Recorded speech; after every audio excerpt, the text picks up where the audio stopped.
here it is, the most listened to radio show on the planet. Even the other stations are tuned in too. Hi, I'm Kim. I'm Jay. And I'm Lily. And we are the Dykes family, and you're listening to the Coaster Challenge podcast. Hello, this is Brennan, and you are listening to the Coaster Challenge podcast. Hi, I'm John. And I'm Tyler. I'm a Coaster Kids Ambassador. And you're listening to the Coaster Challenge podcast. I accept the Coaster Challenge. I accept the Coaster Challenge. I accept the Coaster Challenge. I accept the Coaster Challenge. I accept the Coaster Challenge. I accept the Coaster Challenge. I accept the Coaster Challenge. I accept the Coaster Challenge. I accept the Coaster Challenge. Do you accept the Coaster Challenge? What is the Coaster Challenge? A group of regular people that went from fearful to fearless, all from riding roller coasters. So please secure your hats and glasses. It's time to take the Coaster Challenge. Here are your hosts, David Cantu and Jenna Gazelle. Hey, how's it going, Jenna? Hey, good, Dave. How's it going? It's going good, going good. Happy February. Happy February. Wow, we're already kicking off 2022. A really good thing. We had a really awesome Thrills United month back in January, and we've got very exciting episodes coming out in February, especially around Valentine's Day. Woohoo! So, anything planned for Valentine's Day? I don't know. Haven't thought about it. No, it's also our anniversary the day after Valentine's. Looks like somebody over there on your end is going to be pretty busy getting ready for that. Right? Well, guys, we're actually getting very close to the end of our first season here. Our season 1 actually comes to an end at the end of March, basically at the countdown to the final 8 episodes of season 1, Jen. Holy Toledo. Can't believe it. It's been an incredible season, I will tell you that. Yeah, it has. And I have to thank everybody out there, all the guests that have been on, all our listeners, and we've had a lot of international listeners. You know, for our first year as a podcast, I mean, we have hit way over 2,000 listeners not even within a year, but even more, which has just been truly amazing. And I just want to say on behalf of everybody in the entire Coaster Challenge podcast team, we are truly grateful for all your guys' love and support out there. Thank you, thank you, thank you. And I can't wait for season 2, Jen. We've got a lot going on next season. More than what we had this season? Jeez, it's hard to believe. Oh, we're going to have a lot more bigger guests and a lot of VIPs already getting lined up, ready to go. But we're going to have a very incredible last 8 episodes of season 1. But first, we have an incredible guest with us here today. We've got Andrew, who has the Instagram handle Top Thrill Coasters. He's a big Coaster Challenge fan, and Ivah got an opportunity to speak with him today. But first, before we get to that, we are going to do our lovely segment called the YouTube Highlight Clip of the Week. YouTube Clip of the Week. Alright, so in this week's YouTube Highlight Clip of the Week, you know, we've done a lot of incredible YouTube clips, and the one thing here at the Coaster Challenge podcast is we really like to highlight some of the other YouTubers that are out there in the YouTube world. Jenna and I actually were, scrolling around YouTube like all of us all do when we have spare time. We actually found a really good YouTube channel. It's called Top Fives, and they like to do like top 10, top 15, top 5 of some of the craziest things they see in the world. And Jenna and I happened to stumble upon a really interesting YouTube video of theirs. It's called the 15 Weird Theme Park Rides, and these are rides that are all around the world. Jenna and I were thinking about, well, we can discuss about all this, but actually I think in this time we're actually going to go ahead and we're going to play some of the audio clips of the top 15 of the weird theme park rides by the YouTuber Top Fives. Take a listen. Amusement parks around the world will battle with one another to offer the best, most exhilarating rides available. And this has resulted in some truly unbelievable designs. Finding ways to push ride technology and human endurance to the limit is a multi-billion-dollar industry, and those that get it right can ensure a steady stream of visitors for years to come. It's time to fasten your safety harnesses and remember to keep your arms and legs inside the vehicle at all times as we bring you the 15 most unusual amusement park rides from around the world. Number 15, the Hot Tub Roller Coaster. It is quite possible that something got lost in translation when the plans were put together for a new amusement park in the city of Beppu, Japan, perhaps thinking it would be a water park instead. But the result was one of the most bizarre and unusual rides ever built, a hot tub roller coaster. In fact, the entire park is themed around a spa, where, because of the abundance of geothermal springs, it's become the largest hot spring resort in the world. Strangely, actors dressed as zombies walk around the site, trying to encourage guests to go on one of the various rides that usually results in a splashdown into a pool of warm, mineral-rich water. But the star of the attraction is undoubtedly the coaster itself. Originally starting as a joke for an online video, there was such an interest the mayor of the city said it would be made a reality if the clip got 1 million views. Unsurprisingly, it surpassed that in just a few days. Thanks to donations by local businesses, they got to work. Riders sit in cars just like any other roller coaster, and the track itself is full of the expected twists and turns. The main difference, though, is that just before it sets off, every seat which is inside a watertight car has warm, soapy water poured into it, meaning that the riders are absolutely covered in it, and it splashes all over the guests on the pathway below as it passes over them. Number 14. Spin Dizzy, Diggerland, UK. Amusement parks often base themselves on a theme that can be found throughout, from fantastical kingdoms to video games or movie franchises. But perhaps the most unexpected one of all is a series of venues in the UK and the US called Diggerland, where everything is dedicated to construction equipment.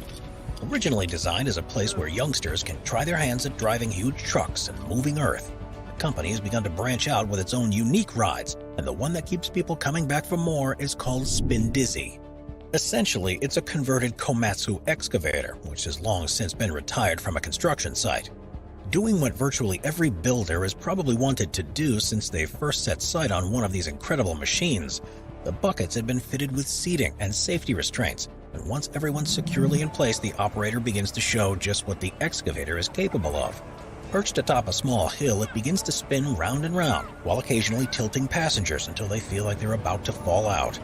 Sure, it may not be the most technologically advanced or thrilling ride of all, but it's definitely one of the more unusual rides you'll ever find. Number 13.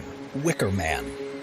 Technology has advanced so much in the past century that roller coasters, which were once only ever made from wood, are now constructed with a wide range of different materials to allow even crazier inversions to be added. But for coaster purists, there's nothing quite like a traditional wooden design. But that doesn't mean designers aren't able to increase the fear factor for the modern age. If you're making anything out of wood, there's probably one thing you'll want to avoid getting close to at all costs: fire. But the Wicker Man coaster at the Alton Towers theme park in the UK was the first wooden ride in the world to actually feature flames directly above the track. At a cost of around $20 million to build, cars travel along the track at speeds of up to 43 miles an hour, and at one stage pass through a massive Wicker Man effigy with real flames that shoot up out of its shoulders.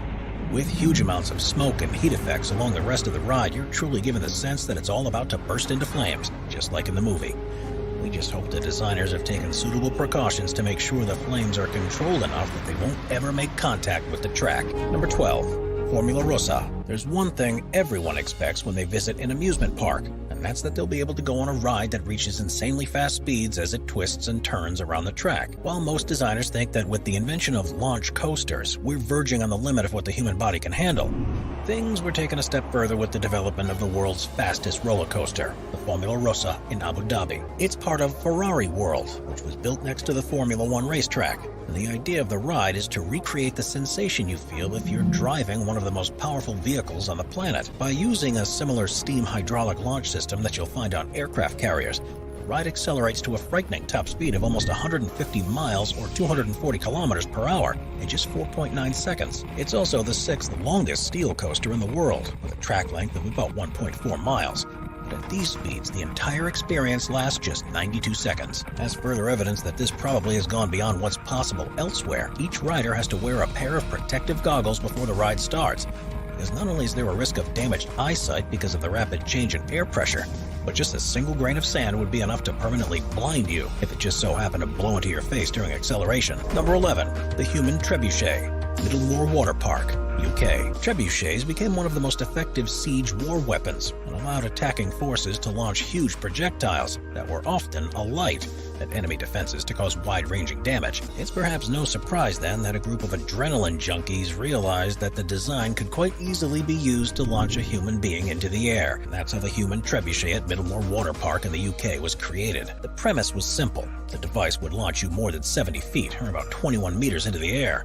and in the direction of a perfectly placed net that would catch you as you fall back down. As you can imagine, though, there was very little room for error in the way that this was set up, and that's probably why this ride is regarded as the most dangerous to have ever opened in a park anywhere in the world, and why no other venue has tried to design their own version since. The signs of the danger were there in 1999, when a woman broke her pelvis, but with only around 50 or 60 people being brave enough or stupid enough to go on it each year, this incident was written off as an anomaly. Unfortunately, a few years later, a student died after completely missing the net altogether, and the trebuchet was quickly dismantled, and there's been no sign of it ever since. Number 10.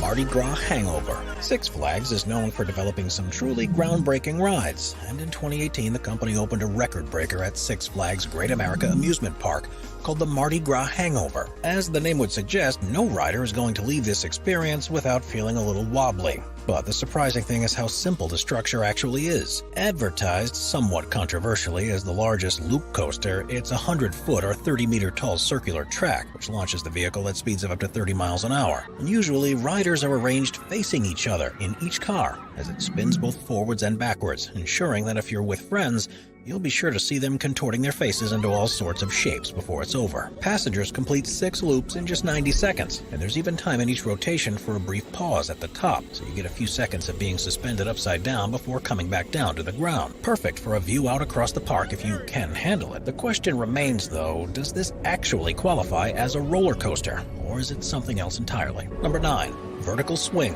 Wonderland Kalkar, Germany. Amusement park designers go to great lengths to create the perfect scenery and surroundings for their creation was made to build the Wonderland Kalkar in Germany. They already had a structure that they could use that would truly make this unlike any other park on Earth, an unused nuclear power plant. The plant was fully built in the 90s, but was never switched on because it was based on an older design, and there were serious safety concerns if it was ever to begin generating electricity. Apparently, costing the equivalent of building 80,000 new homes, there was no way that the developer was going to be able to recoup their costs.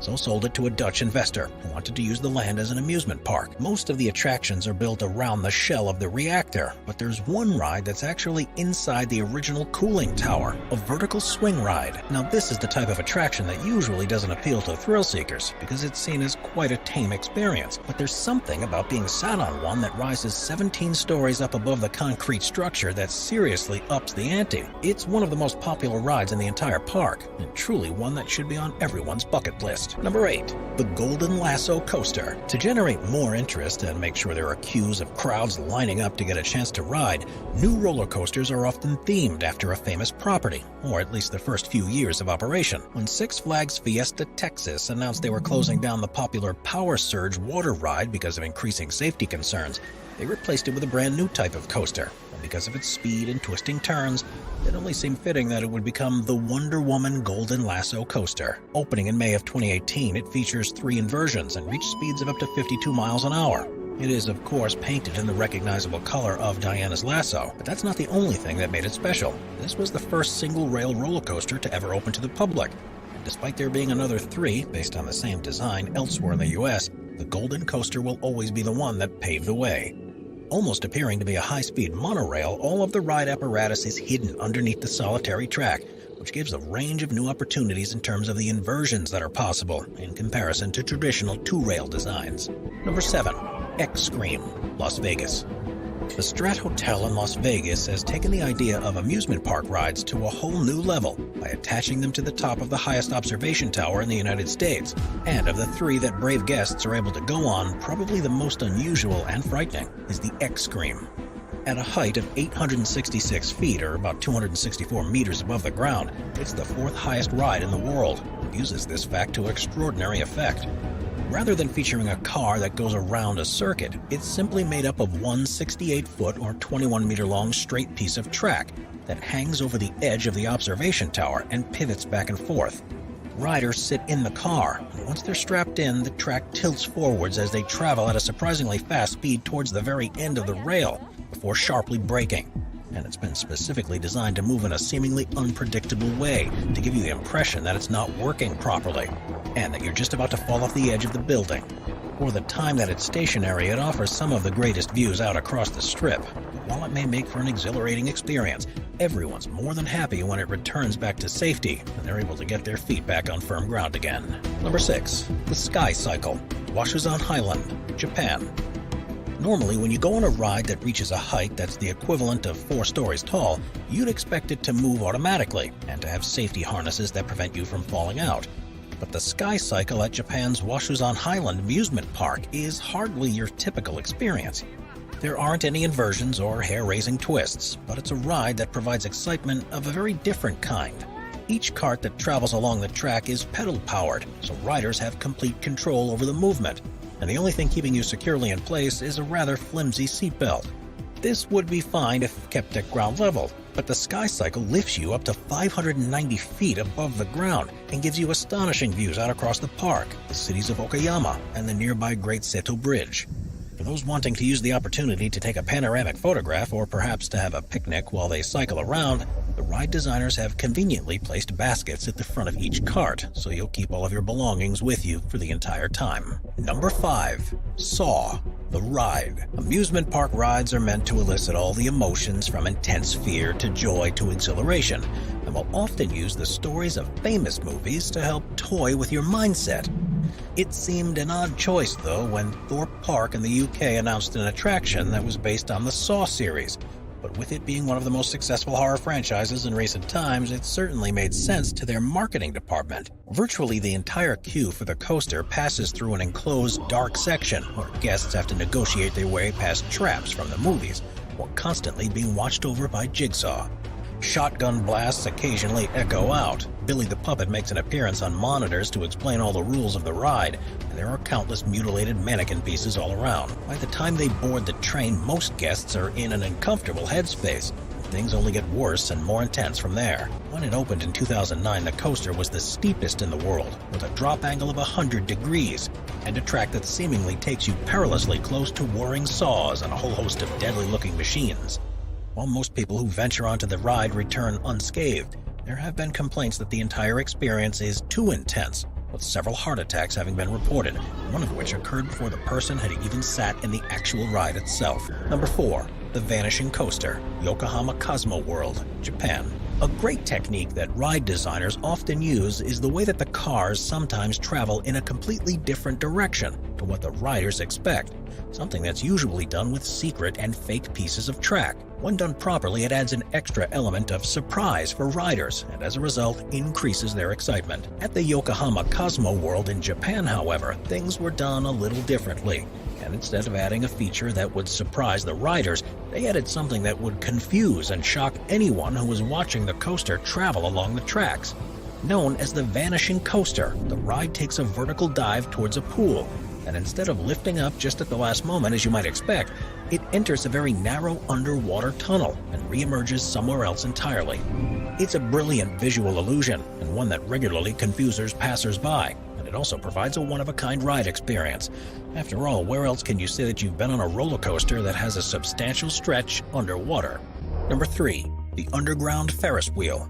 Ferris wheels are a common sight at amusement parks and fairgrounds across the world, and usually give guests one of the highest views possible out across the park. But have you ever heard of a Ferris wheel being completely underground? Well, that's exactly the situations with the ones at the Salina Turda amusement park in Turda, Romania, where the entire venue is 400 feet or 120 meters below the surface. That's because this is no ordinary park, and is one that's been built inside an abandoned salt mine. Excavation work first started there in the 17th century, and after all of the usable salt had been removed by 1932, it went on to become a cheese storage center and a bomb shelter before being converted into what it is today. Among the attractions are an amphitheater for performances, a bowling alley, a lake where you can take rowing boats out to explore, a mini golf course, and even a drone racetrack. But it's the Ferris wheel that's the standout attraction, letting you get surprisingly close to the cavern's ceiling. Number 2. Infinity Falls. Florida is undoubtedly the amusement park capital of the world, with 10 major theme parks and countless smaller sites in the state. While it may be the best place to go if you want to experience some of the greatest rides on Earth, it's also the most competitive place to be a park operator, and every park has to invest heavily in ensuring they've got the next best attraction to draw in the crowds. SeaWorld Orlando has traditionally relied on the animals as well as the rides to bring people through the gates. But in recent years, the ethics of this has been brought into question, to such an extent that they've been installing a number of incredible attractions.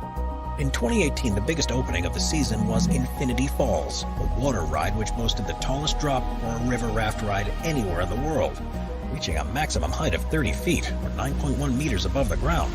The drop itself was 40 feet, or 12 meters, thanks to a dugout section. But the ride designers, knowing that they wanted to have a drop as high as this, faced a challenge. The most boring part of a water slide, as we all know, is the ascent to the top. And if this was built in the traditional way, it would also be the longest lift. Their solution was ingenious. So to get the rafts to the top, they used a custom-designed elevator, something that could take guests to the part of the ride they wanted to be at in a matter of seconds instead of minutes. Number 1. The Death Simulator, Window of the World, China. Have you ever wondered what it would be like to be roasted alive in a cemetery? No? Well, I haven't either, but it seems like there was at least one ride designer who thought there'd be interest from guests for such an experience at the Window of the World theme park in Shenzhen, China. Parks around the world have used 4D technology to give guests unusual experiences, such as being shrunk to the size of an insect or to fly through the stars in a spaceship. But on the Death Simulator, you lie down in a coffin-shaped wooden box with one other person. The attendant pushes you into the incinerator. Then all you hear is silence. You're left in darkness and you start to realize just how confined you are in this small space. All of a sudden you hear a whirring sound and the temperature in the box starts to heat up. It continues to do so until it's a toasty 104 degrees Fahrenheit, 40 degrees Celsius inside. Of course, this is far from the sort of temperature needed to turn a human body to ash, but the whole setup is enough to trick the mind into believing something horrendous is happening. There have been reports that some people who have gone in have ended up screaming and banging on the walls so much that they've had to be let out early. There have been plenty of others who have said they've suffered nightmares of the ride for weeks after visiting. If you had the chance, would you dare to try it out yourself? That was a really amazing top 15 there, Jen. Yeah, I think the Ferris wheel one would be kind of awesome to go see. The one that's underground? Yeah. Yeah. I could not get over that, but it was just like the disappearing roller coaster in Japan. I thought that was pretty insane. Oh, and also the spa tub coaster. Oh yeah, the spa coaster. I've never seen anything like that ever on a ride attraction or roller coaster ever. That I wonder if that is actually still around. If that is, I have to talk to some of my coaster enthusiast friends that travel around the world to see if they ever heard of anything like that. Well, I hope you guys really enjoyed that YouTube clip. If you guys like to see the actual video with the images and everything, we will have that link right here in our show notes for you to click on. But that was a really good YouTube highlight clip of the week. YouTube clip of the week. All right, so Ivah's standing by with our special guest today. We have Andrew from Top Thrill Coasters on today. Really good episode, so take it away, Ivah. Thank you, David and Jenna. Hi, this is Ivah, your co-producer from the Midwest for Coaster Challenge podcast. We have a very special guest tonight who is an advocate for coaster kids and can be found at the park riding coasters with his friends. Please welcome to the show, Andrew. Hello. Yay. Hi, Andrew. Thank you for being a part of our special episode tonight. Yeah, no problem. Thanks for inviting me. So I have to ask, what made you get involved in Coaster Kids? I first watched Logan on his YouTube channel many years ago, about 2016. I thought Logan had made a huge impact on the community, and I thought, why not try to join and see what will happen? I ended up finding out that it had a huge impact on my life. It just, it made me get a lot more friends, and I was able to talk to a lot more people easier. Yeah, I've noticed from your Instagram page that you definitely love hanging out with your Coaster Kid buds several times. I see a lot of pictures from little Logan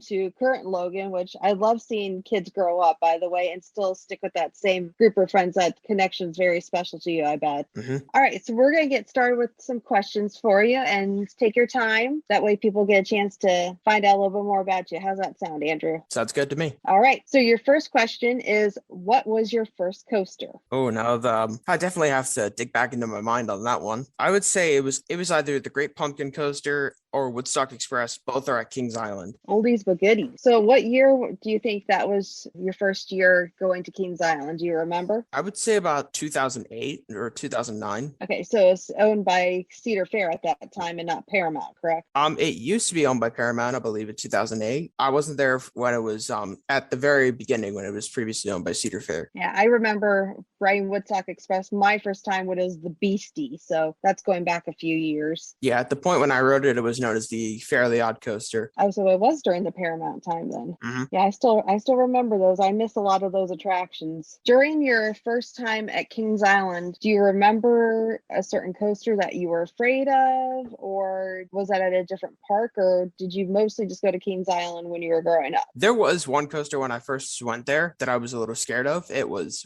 Vortex. I was scared because it had a lot of inversions and I had never experienced that before. And that was the only one of the park that had inversions, except for Flight of Fear, which only has 3, and Vortex is double of that. Yeah, Vortex can be kind of intimidating, especially with that tall lift hill that it had. I know that's one thing that our youngest was afraid of when she first rode it, was the lift hill was a little scary for her. Did that bother you too, or was it just the inversions? The inversions had bothered me the most, but the lift hill I thought was going to go quickly, but it ended up going pretty slow. Yeah, that chain lift hill went very slow. Do you miss Vortex? I certainly do. Yes, I had a lot of fun riding Vortex. Yeah, I know a lot of people miss Vortex. I, for one, am not one of them. I'm not a fan of aero coasters because of the restraints. Have you ridden other aero coasters besides Vortex, Andrew?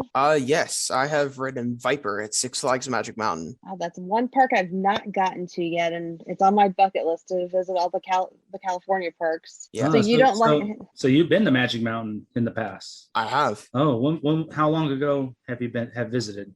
It was back in mid 2018. Oh wow! Right, West Coast Racers was still in construction. I have to ask, Magic Mountain, what would be your most favorite coaster at the park? I'd probably have to say Twisted Colossus or X2. One of the top 2 best coasters in the park, especially. Least favorite? I don't know, to be completely honest, but the one that I had the worst experience with is probably Viper. I got a pretty bad row on it. Yeah, Viper is probably the third oldest coaster in the park. It's had its heyday. I mean, I have to say, I think that coaster is definitely due for retirement, and I have a funny feeling we're going to be seeing that happening. I mean, we saw Vortex get torn down over at Kings Island, so I think Viper is going to be over here on the West Coast. That's probably going to be the next one to go. I mean, right now, Magic Mountain just opened West Coast Racers. Now it looks like we're getting an RMC Raptor like Jersey Devil, which I'm looking forward to seeing that. I think that's going to be a next year grand opening, but that's great. Yeah, Magic Mountain being my home park. Yeah, I would say Viper is very rough. And I think it's just because aero coasters, they don't age very well. They really don't. I've seen that all around the country, everywhere I've gone. So how many parks have you gone to besides Magic Mountain and Kings Island? I don't know exactly how many parks that I've been to, but I have been to Cedar Point, obviously. What enthusiast has not been to Cedar Point? You'd be surprised. Yeah, I mean, a lot of my coaster enthusiast friends here in the West Coast, I think out of 20 that I know, maybe 4 have been to Cedar Point. A lot of my friends here, because on the West Coast, it's hard to travel because we're a lot further away. So flights cost a lot just to go from here to the Midwest or the East Coast. Yeah, I would ask people that I meet at ACE events and stuff, and they'd be like, have you been to Cedar Point? They're like, no. And I'm like, wow, you haven't been out? That was my very first adventure out when I left California. I went because I met some enthusiasts at Magic Mountain, and I told them I was thinking about traveling. They said, you must go to Cedar Point. It was probably the best advice I have taken from an enthusiast. When I went to Cedar Point first time, I fell in love. I try to go there every year. Top Thrill Dragster is one of my most favorite, but Steel Vengeance is my number 1 coaster over there. Yeah. Do you live in Ohio, Andrew? I sure do. Yes. All right. OH. Yeah, we are very fortunate to have 2 amazing parks in our backyard with Cedar Point and Kings Island. And Kentucky Kingdom's not that far away, and neither is Holiday World. So we are very prime centrally located for a lot of amusement parks. Yeah, very true. Speaking of which, I just counted how many parks I've been to, and I have been to 14. 14, okay. And out of all those 14 parks, Vortex is still that one coaster that scared you, huh? Yeah, because I didn't know that Cedar Point was the thing when I was 3 or 4 years old. So when did you go to Cedar Point for the first time? I went in July of 2018, so that's when I was 13. So that was when Steel Vengeance opened. Yeah, that is when Steel Vengeance opened. Yeah, that was an amazing year. We had a lot of first-time coasters in the Cedar Fair chain. We had a lot of RMCs that year because we had Still Vengeance, we had Twisted Timbers at King's Dominion, and then David had a little coaster out there that was called Railblazer, wasn't it that year as well, David? Yeah. So it was a big RMC year for Cedar Fair. Yeah, that was the year of RMC, and they were opening up coasters left and right because Wonder Woman and Railblazer both opened the same year. That is true. Yeah. Yeah. All right, so we're going to go back to Vortex. So Andrew, can you remember how you were feeling as you were approaching Vortex's station? Honestly, I was feeling pretty scared. I didn't know what to expect of it. I didn't necessarily know what the experience was going to be like. I didn't know what inversions were like. I just didn't know anything about it. So how did you feel when you got off of Vortex? Oh, I felt great. I felt great that I did it. I felt that I loved it. I just had a lot of fun on it. Did you have to go back and ride it again after that? I wanted to. Was the line too long? Yeah. That's one thing that Vortex always managed to maintain is a very good wait time, even toward the end of its life. All right, so how do you think, Andrew, you riding Vortex impacted your life after riding it? Well, it made me ride a lot more roller coasters at Kings Island. For example, I rode Beast, Racer, and Backlot Stun Coaster after that. I've been riding the Beast ever since I was 5 years old. Well, you're a brave soul. I can't even get my 8-year-old to ride the Beast. She's scared. So what's your favorite time to ride Beast? Is it during the day or at night? Oh, definitely at night. Oh, yeah. Do you always like to get the last ride of the night on it? Because I do. Yes, I love getting last ride of the night on Beast. Especially after the fireworks when nobody is around and they shut the line down, and then as soon as it reopens, you get that extra ride. Yeah, it's considerably difficult to try to get to the back of the line. Do you normally go to Kings Island a lot more than any of the other parks you've been to? Because are you closer to Kings Island? Is that what it is? Yeah, Kings Island is the closest park to my house. How long does it take you to get there? 15-20 minutes. I wish I was closer. I really do. I prefer Kings Island to Cedar Point, honestly. Don't tell Tony Clark I said that. So since Kings Island's your home park and Vortex was the one that made such an impact on your life, what's your opinion on what's going to go where Vortex used to be at? What would be the ideal coaster to go where Vortex Plot of Land is? Over the course of my thinking, I had been thinking that possibly an RMC Raptor or maybe even a Gerstlauer roller coaster could go there. Well, Gerstlauer is teasing that they're going to be putting a big coaster somewhere, Yeah, you never know. It might go to Kings Island. You never know. They got the room. Now, what I would love to see a mock coaster there. Something like Copperhead Strike or a time traveler. Because if you think about it, Carowinds is really the only park I can think of that has a mock coaster. That would be kind of nice that the sister park would get something that's better. Possibly. A mock Have you been to Silver Dollar City? I've not been to Silver Dollar City yet. Yeah. Have you seen videos though of Time Traveler, how it's got that drop? Yes, I have seen videos of Time Traveler and it looks wild. It's pretty wild because you just never know what's going to happen when you ride it. The spins never are the same anytime that you ride it. I know personally, I've ridden it several times. But can you imagine something like that going into the terrain where Vortex was and interweaving between Orion and the Beast? That would be something. Yeah, that definitely would be something. You could even do it back into you're in the frontier town, that you can theme it back to the Old West kind of theme too. Yeah. You could even go as far as doing like a Steel Vengeance Maverick thing where you'd have the Mock and the Beast battling each other. That'd be kind of interesting. That would be really cool. I know. I'm thinking, who knows? You never know, honestly. You just never know what Cedar Fair has plotting for that park. Yeah, very true. You never know what will happen. So Andrew, out of all the coasters that you've ridden, have you ever had a crazy time or a crazy moment riding one or waiting for one? Possibly one of the craziest moments I've ever had on a roller coaster was I was on Storm Chaser at Kentucky Kingdom. I had so much room. I got so much airtime when I was sitting there. I did not know what to expect, and that's basically what made it become my number one. Now, was that your first RMC Storm Chaser?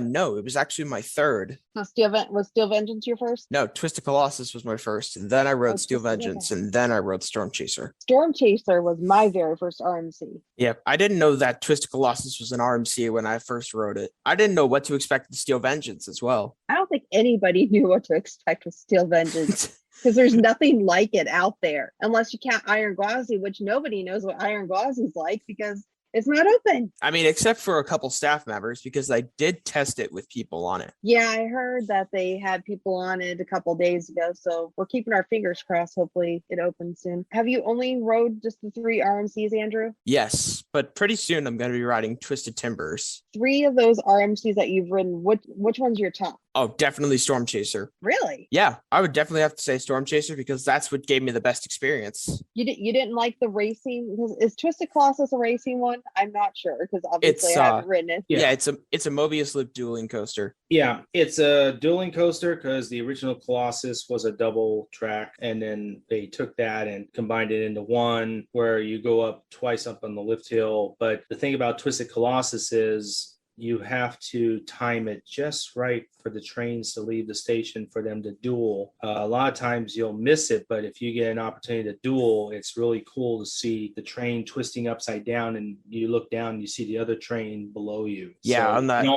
You can almost high five the person above with your hands up, which is definitely cool. On that Top Gun stall and that 0G roll. It would feel incredible. Now, aren't you, when you first ride it and everything, don't you start on one track and you end on the other? Is that how it goes? You start on the blue track on Twisted Colossus and you go through the first part, but then when you come back around, it merges to the green, and then you go up the green track up the lift hill, and as you're going up, you're up ahead. The blue track is the train on that's coming up behind you, and it actually moves a little faster than the green. The green train sits and takes its time to go up the lift hill to give that train on the blue track time to catch up. And if it's timed just right, when you crest the lift hill, they're together and they go down together. And I've ridden Twisted Colossus over 100 times, and I think I've dueled it about 25 of that time. That just tells you how much the timing is important on that coaster. Did you get a chance to have it dueling when you rode it, Andrew? I did not, unfortunately. So you were part of that 75% that did not get a chance to duel. Yeah, unfortunately. So what is your coaster count, Andrew? My coaster count is surprisingly not that high. It's at 58. 58? That's a good start, though. I'm really hoping to get to 100 by the end of 2023 or 2022. Well, you've got how many new parks that you're going to be going to. It's not going to be hard to get those numbers up. Yeah, very true. So out of all of the coasters that you've ridden, Andrew, what is your favorite? Probably Storm Chaser, definitely. Because I had the best experience of riding it about 10 times, but not in a row, because I had ERT in the morning and then I had ERT at night before I got Last Ride of the Night. And Last Ride of the Night was definitely the best experience I've ever had on it. So with Storm Chaser being your favorite, Andrew, what is your least favorite? I'm actually not really sure, but if I had to say if I had the worst experience on it, it probably would have been Blue Streak. No, what's wrong with Blue Streak? I just had a really bad ride on it. It was just really rough, and I hurt my arm on it. Yeah, it was just not a fun experience. It's older. That's one thing you have to remember about Blue Streak.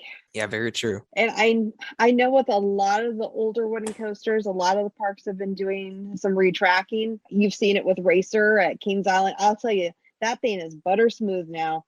I love riding Racer, and I normally don't. Yeah, I definitely love riding the Racer a lot more now. But I think that's what Cedar Point is missing with Blue Streak is they need to get some TLC to that ride to make it a little bit smoother, because Blue Streak is kind of like it's big brother Mean Streak. I can only ride it when it's a little chilly out and I've got a coat on or a hoodie with just some extra padding because of the way that you're jerked around on that ride. And the same with Mean Streak. It makes for a more comfortable ride because you're just bouncing up and down so much on that ride. So Andrew, the mission of Coaster Challenge is we're here to help people break their fears, just like with Coaster Kids. Coaster Kids and Coaster Challenge have a lot in common. And I think we can all agree that the past year with the pandemic has really showed that fear is alive and well. A lot of people in this country are deeply in fear, and fear does a lot to people. It makes them do many different things. A lot of people rush to judgment, and a lot of people who live in fear